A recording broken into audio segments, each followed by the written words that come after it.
reading a book called Your Light. I spilled some water in my bag where the book was. I was really sick, bitches.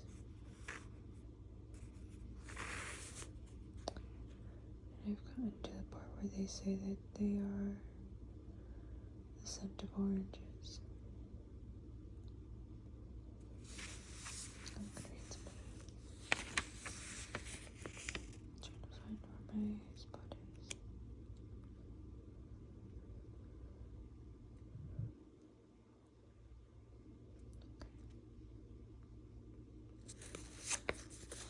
In the beginning, it seemed like a continuation of Holiday. Melody had suggested we sleep on the airplanes the same way, side by side in the sitting room. They went to bed together and got up together. They spent the day together, like him, Muriel, and Job. And she didn't have one, but she called in long-term sick, so they had plenty of time.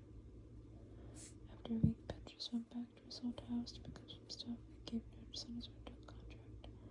And the day he handed back the keys, he put the rest of his belongings out with the trash. Great, Melody said. Great, you managed to let go of your old life so easily. You all got rid of a lot of ballast with those belongings. So that's gone. So that's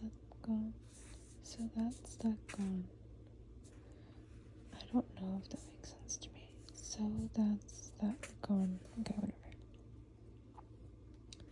They didn't do much besides eat, sleep, sing, and talk. Lots of talk. Mainly Muriel, who drove the others to distraction through talking. A week after the three of them had said a poem together, Elizabeth had joined them, silently, almost unnoticed. She added herself to the group. She spoke even less than he did. He and Elizabeth were the quiet ones. You shut yourself off, Melody said, when she felt they didn't talk enough. Avoid contact.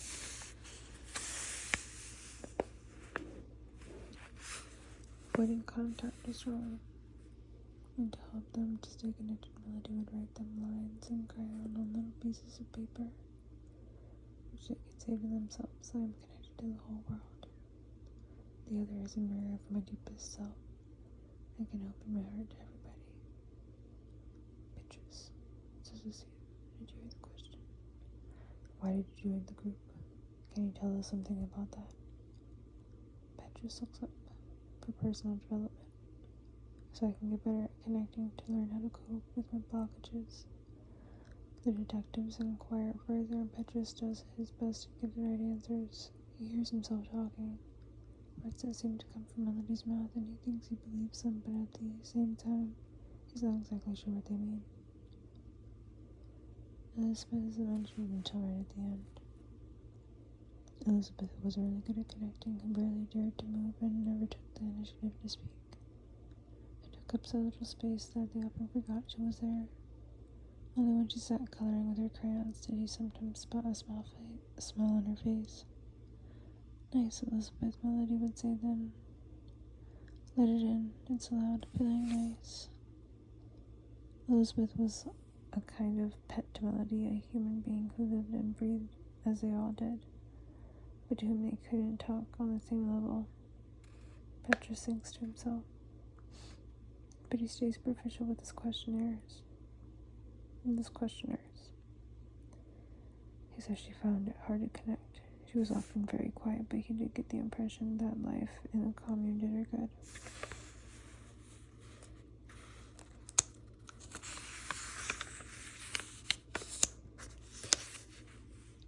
And your diet. Can you explain a little bit about that? Diet? Is it true you all stopped eating? Elizabeth wants to know. And again he replies his words that aren't his own. Letting go of food, living a purer life, not taking any more than you actually needed. Can you tell us anything about yesterday evening when Elizabeth became ill? Very reluctantly tells them about it. Did you think to call a doctor at all? We didn't think it was necessary. Who didn't think it was necessary? Melody was with her.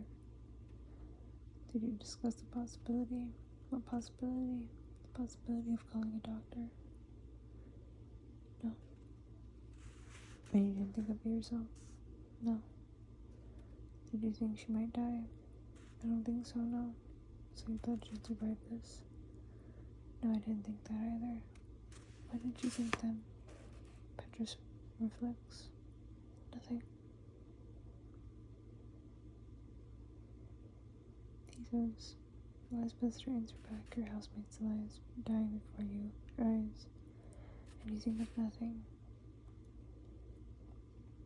Sif glances to the side and makes a conciliatory gesture, and for a moment roared. This will set off a new fit of rage in Petrus, but Petrus can no longer get her smell less.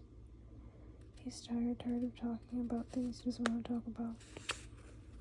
Always trying to be present in the moment.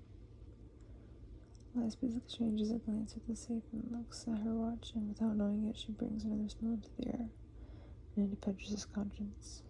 Yes, that of a cigarette smoke. He looks at his lawyer. I want a cigarette. I want to stop now. I want a cigarette. I'm invoking my right to silence until I've smoked one.